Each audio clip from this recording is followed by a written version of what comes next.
Chers amis, soyez les bienvenus à cette série intitulée Ce que vous ne savez pas sur le Messie. Je suis Oscar Lopez et j'ai le plaisir de partager avec vous le sujet d'aujourd'hui intitulé L'œuvre de la bête selon Daniel, chapitre 7. Et je donne aussi la bienvenue à Itamar qui nous accompagne aujourd'hui. Bonjour et bienvenue à tous. Et je donne la bienvenue également à nos amis de Veritat 4A qui nous accompagnent pendant l'enregistrement de ce matériel, cette vidéo, et qui nous aident toujours avec leurs questions et commentaires. Bon, chers amis, avant de commencer, j'aimerais un peu reprendre le contenu de la vidéo précédente. Nous avons abordé 4 arguments pour identifier la bête de Daniel et Apocalypse à travers la Bible. Ces 4 arguments sont les suivants. Le premier, c'était Et changera les temps et la loi. effectivement, il va changer le temps et la loi. On a vu qu'il avait fait des changements majeurs dans la loi de Dieu en supprimant le deuxième commandement sur l'interdiction d'adorer des images et en divisant le 10e commandement afin de pouvoir compléter le nombre des commandements. Mais il a fait aussi d'autres changements. Il y a d'autres choses, par exemple, sanctifier les fêtes à la place de, souviens-toi, de jours de sabbat. Donc, il change la loi dans ce sens-là, mais il change le temps parce que il va transférer la sainteté du sabbat vers le dimanche en tant que jour du Seigneur. Parce que l'adoration dominicale, ce n'est pas biblique. Okay? On avait expliqué le pourquoi et comment ça a été fait. Donc une fois qu'on a identifié la bête, on va voir comment elle va agir et d'où elle vient aussi, hein, parce que quelles sont ses origines et on va comprendre pas mal de choses. Et pour cela, je vous invite à aller au chapitre 7 du livre de Daniel et on va se concentrer sur les versets 2 à 10. Daniel commença et dit : Je regardais pendant ma vision nocturne, et voici les 4 vents des cieux firent éruption sur la grande mer. Et 4 grands animaux sortirent de la mer, différents les uns des autres. Le premier était semblable à un lion et avait des ailes d'aigle. Je regardais jusqu'au moment où ses ailes furent arrachées. Il fut enlevé de terre et mis debout sur ses pieds comme un homme, et un cœur d'homme lui fut donné. Et voici, un second animal était semblable à un ours et se tenait sur un côté. Il avait 3 côtes dans la gueule, entre les dents, et on lui disait : Lève-toi, mange beaucoup de chair. Après cela, je regardais, et voici, un autre était semblable à un léopard et avait sur le dos 4 ailes comme un oiseau. Cet animal avait 4 têtes, et la domination lui fut donnée. Après cela, je regardais pendant mes visions nocturnes, et voici, il y avait un 4e animal, terrible, épouvantable et extraordinairement fort.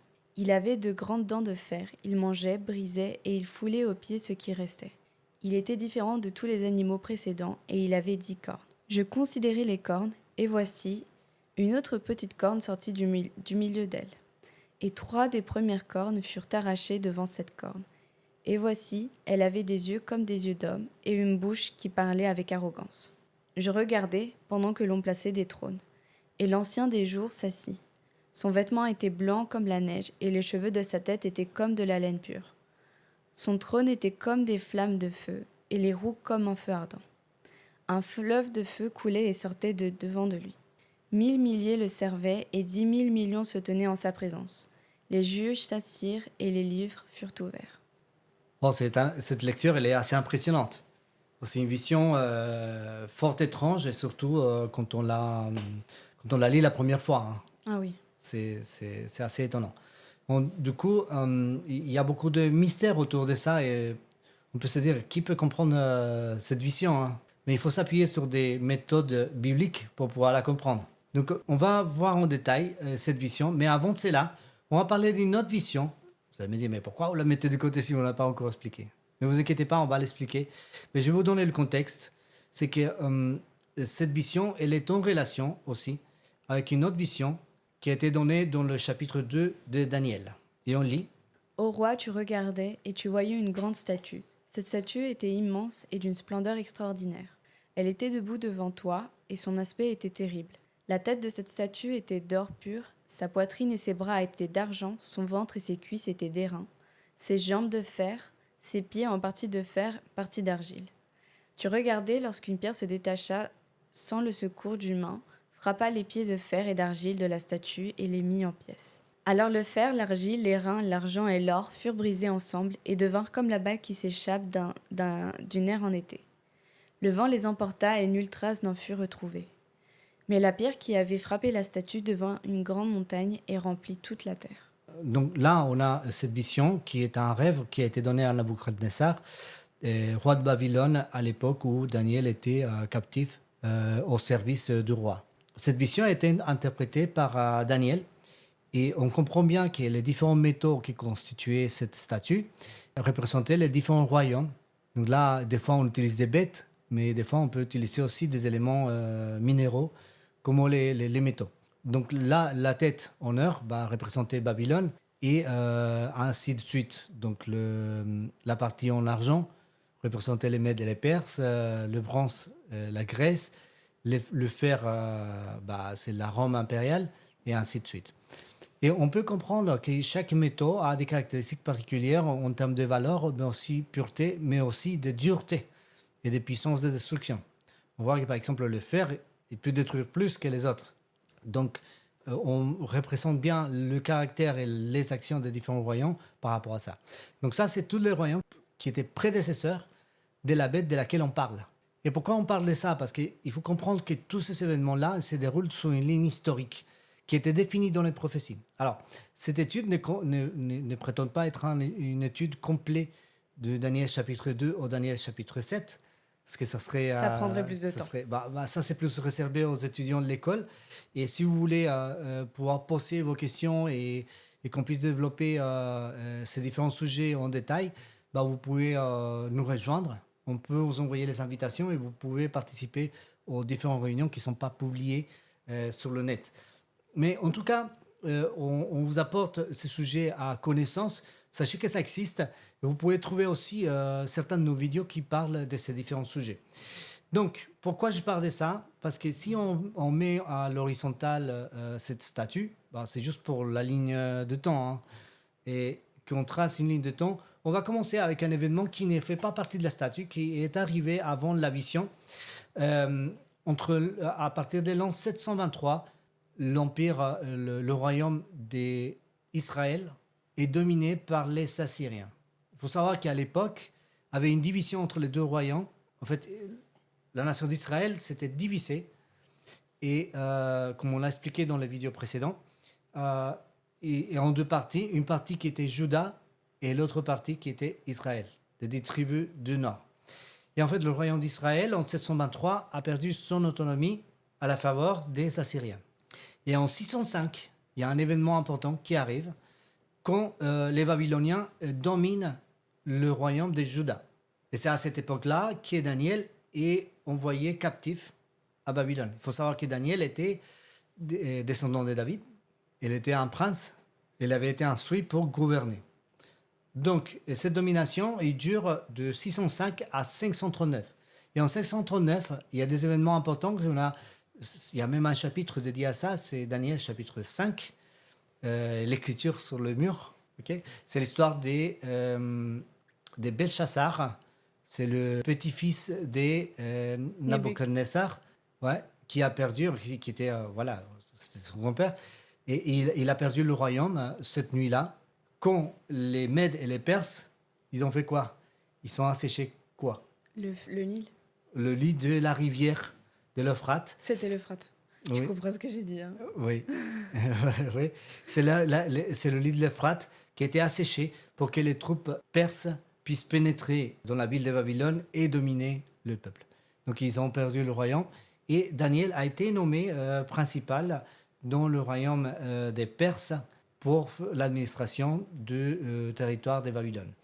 Donc ça, c'est un élément intéressant. Donc les Perses ont dominé du 539 jusqu'au 331. On ne va pas citer tous les événements historiques, mais ici, c'est représenté par la poitrine en argent. Et ensuite, il y a de 331 jusqu'au 168, ce sont les Grecs qui vont dominer le monde antique. Et ils sont ici représentés par le bronze, qui est un métal moins noble que l'argent. Et en 168, il y a un empire ils ont commencé tout petits, c'est tout petit. Ils se sont développés. C'était un groupe, en fait, un petit peuple de mercenaires qui vendaient leurs services à différents royaumes. Quand ils avaient besoin de faire la guerre, renforcer les armées ou se débarrasser d'un voisin un peu gênant. Donc les rois de l'époque, ils passaient des accords avec les Romains. Et c'est les Romains qui ont développé le droit international. Donc, ils avaient des lois, ils avaient des contrats qui devaient être respectés à la lettre, et voilà. Et eux, ils faisaient le travail, ils s'est retirés selon le contrat, ils étaient payés et ils vivaient de ça. Et même à un moment donné, ils voulaient faire agrandir leur peuple, mais ils n'avaient pas assez de femmes pour porter des enfants. Et du coup, ils kidnappaient aussi des femmes dans des royaumes voisins. Et c'est comme ça qu'ils se sont développés. Et bah, le truc, c'est qu'en 168, les Romains, ils sont devenus extrêmement importants. Et à l'époque, ils avaient signé des contrats avec les Grecs.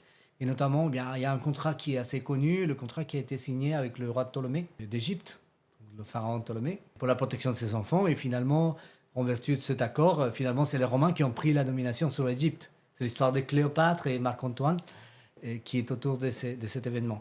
Et en 168, ils perdent en fait leur domination au détriment des Romains qui vont dominer jusqu'à l'an 538 après Jésus-Christ. Donc tous les chiffres qui sont en rouge ici, dans cette charte, sont avant Jésus-Christ.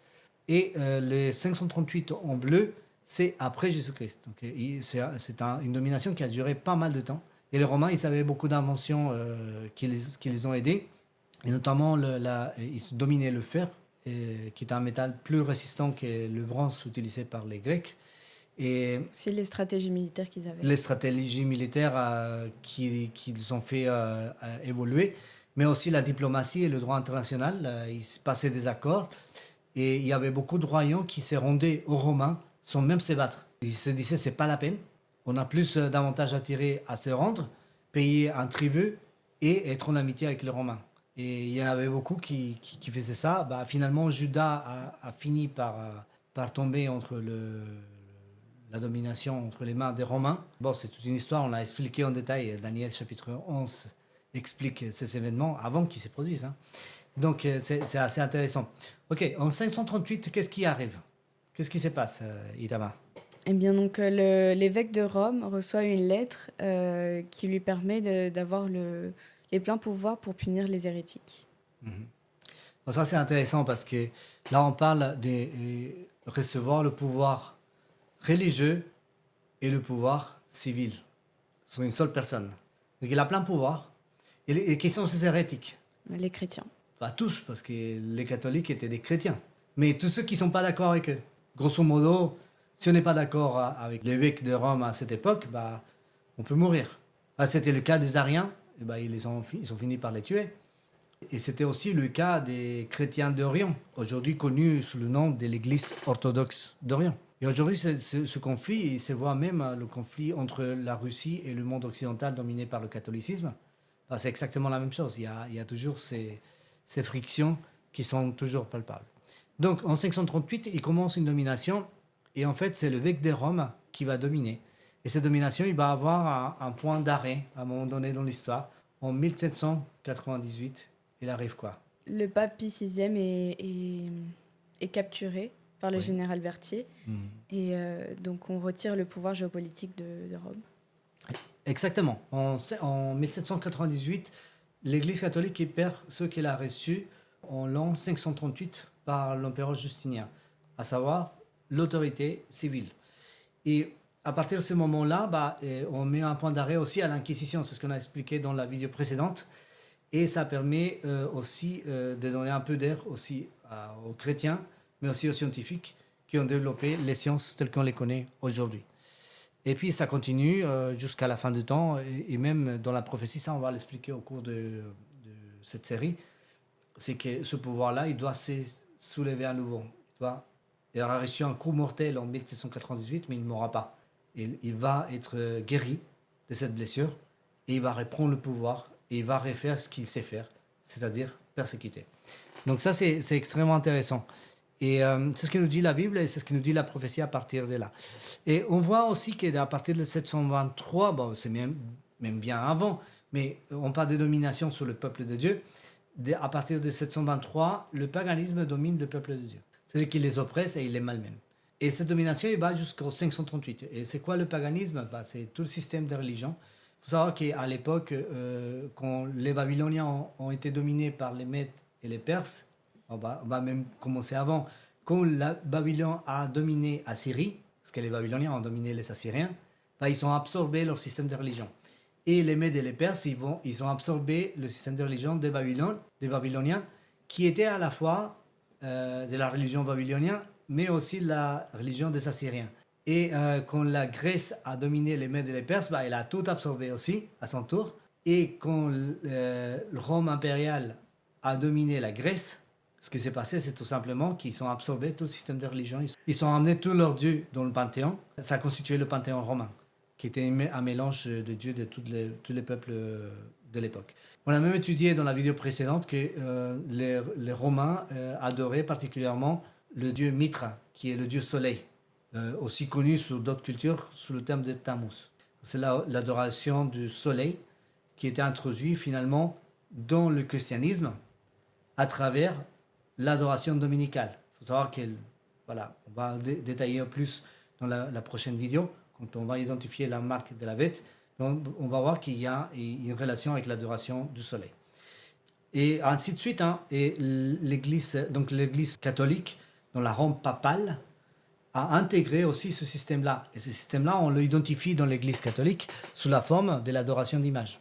L'adoration des images, l'adoration des saints, oui, des martyrs, etc. Donc, tous ces systèmes d'adoration constituent une prolongation du culte païen. À l'époque, la domination, du coup, c'était du paganisme. Oui. C'était des païens. Ouais. Et c'était assumé, hein. Tout le monde savait, ils avaient plusieurs dieux. Mais à partir de la Rome papale, en fait, c'est un paganisme maquillé, en fait. Exact. C'est continu, au final, tout le monde pense, oui, c'est vraiment plus... c'est plus des païens, c'est des chrétiens. Mais en réalité, c'est du paganisme mélangé avec du christianisme. Exact. C'est un sacré mélange. C'est un vrai mélange. Et d'ailleurs, notre culture aujourd'hui, tout autour, est imprégnée de ces mythologies et de ces idées-là. Et des traditions. Et des traditions romaines. Donc voilà. Maintenant, ça c'est la ligne de temps. Et si on va dans le chapitre 7 de Daniel, donc chapitre 7, et on fait une comparaison, on va garder la ligne historique pour faire la comparaison entre les deux prophéties. Et on trouve, comme on l'a lu tout à l'heure, le lion qui a des ailes. Et ce lion, il représente Babylone. Il faut savoir que le lion, c'est aussi un symbole du Christ, du Messie. On pourrait dire que d'une certaine façon, le lion, ici, représente le Christ. Vous allez me dire, oui, mais tu es en train de comparer Nabuchodonosor avec le Messie. Et je vais dire oui, pas dans tous les aspects. Il ne faut pas oublier qu'il y a une règle d'interprétation qui dit que le naturel représente le spirituel, mais que le naturel est différent du spirituel. C'est que Nabuchodonosor, il y avait un élément chez lui qui représentait le Messie, dans le sens où il était roi des rois. C'est que c'était le roi qui dominait les rois de tous les royaumes qui ont été dominés par les Babyloniens. Et dans ce sens, c'est un symbole du Christ qui est le roi des rois, mais roi de tous les rois de l'univers. Donc c'est le vrai roi des rois. Donc voilà, et la comparaison s'arrête là. Il faut savoir aussi que le lion était un symbole de Babylone, quand on voit par exemple ici au musée de Louvre, et quand on voit ce qui a été les sculptures qui ont été récupérées de Babylone. Bon, c'est des répliques plutôt, ce qu'on a ici, mais les vrais, ils sont stockés en reliure. Mais on se rend compte que le lion était une figure très emblématique et un symbole de Babylone. Et donc ensuite, dans la prophétie de Daniel chapitre 7, on trouve l'ours, cet ours qui s'élève plus d'un côté que de l'autre et qui a 3 côtes dans la gueule. Et en fait, cet ours, il représente les Mèdes et les Perses. Et les Mèdes et les Perses, c'est intéressant parce que les Mèdes, au début, étaient plus puissants que les Perses quand ils ont commencé leur conquête. Et au fur et à mesure du développement des conquêtes, les Perses sont devenus plus puissants que les Mèdes.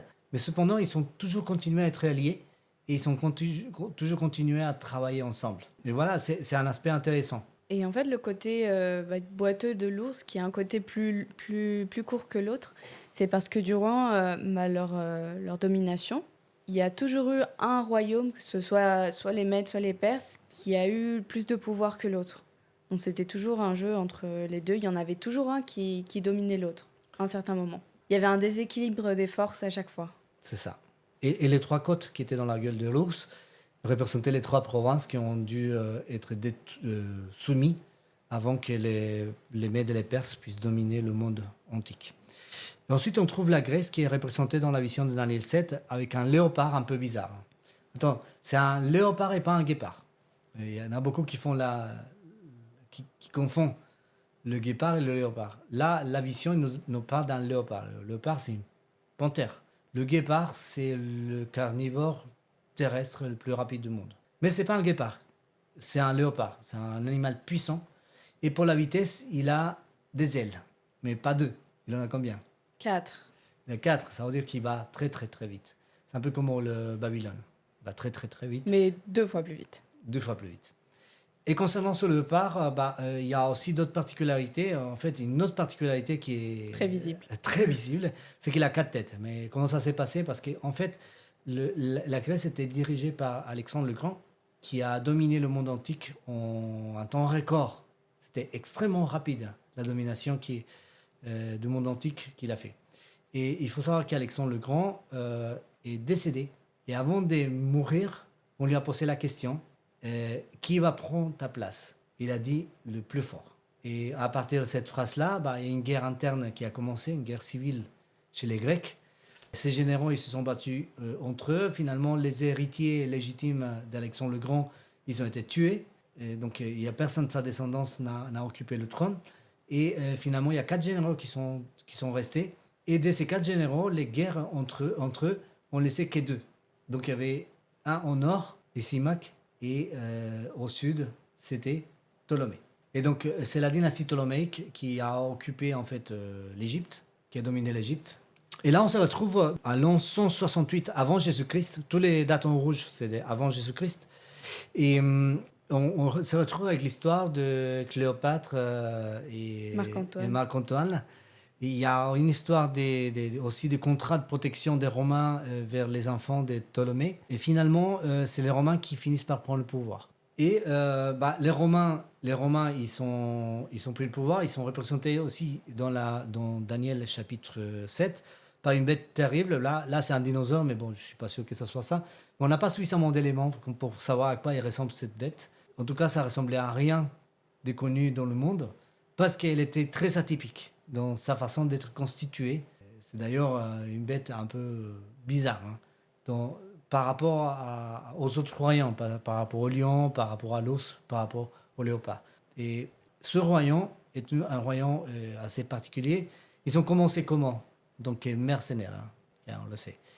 On l'a cité dans les slides précédents, quand on a parlé de Daniel chapitre 2. Et finalement, le petit corne, qu'elle parle chapitre 7 de Daniel, qui représente la Rome papale, et qui a une bouche qui parle et qui dit des choses. On va lire ça en détail. On va voir tout ça en détail. Daniel 7, chapitre 8, nous dit: Je considérais les cornes, et voici une autre petite corne sortie du milieu d'elle. Et 3 des premières cornes furent arrachées devant cette corne. Et voici, elle avait des yeux comme des yeux d'homme, et une bouche qui parlait avec arrogance. Bon, là nous avons l'image. Il faut savoir que cette étude n'est pas censée être une étude complète, ni Daniel chapitre 2, ni Daniel chapitre 7, parce que quand on fait les études complètes, ça peut durer très longtemps. Des mois. on a fait des études intenses, une séance d'études intenses pendant 1 an, c'est ça, avec l'école. C'est possible, oui. Ouais, et nous avons étudié pas mal de prophéties. C'était très intéressant comme expérience. Et vous pouvez, si vous voulez intégrer l'école Veritate 4.1, vous pouvez le faire, ces livres. On peut vous donner les coordonnées pour que vous puissiez vous connecter aux réunions Zoom et participer à ces différents cours. On a aussi les horaires, bien évidemment. Daniel chapitre 7, versets 21 à 25 nous dit: Je vis cette corne faire la guerre aux saints et l'emporter sur eux, jusqu'au moment où l'Ancien des jours vint donner droit au sein du Très-Haut. Et le temps arriva où les saints furent en possession du royaume. Il me parla ainsi: Le 4e animal, c'est un 4e royaume qui existera sur la terre, différent de tous les royaumes, et qui dévorera toute la terre, la foulera et la brisera. Les 10 cornes, ce sont 10 rois qui s'élèveront de ce royaume. Un autre s'élèvera après eux, il sera différent des premiers, et il abaissera 3 rois. Il prononcera des paroles contre le Très-Haut, et il opprimera les saints du Très-Haut, et il espérera changer les temps et la loi. Et les saints seront livrés entre ses mains pendant 1 temps, des temps et la moitié d'un temps. Donc on voit ici que c'est assez clair, la description, elle est assez claire. Et en plus, il nous explique quels sont les cornes.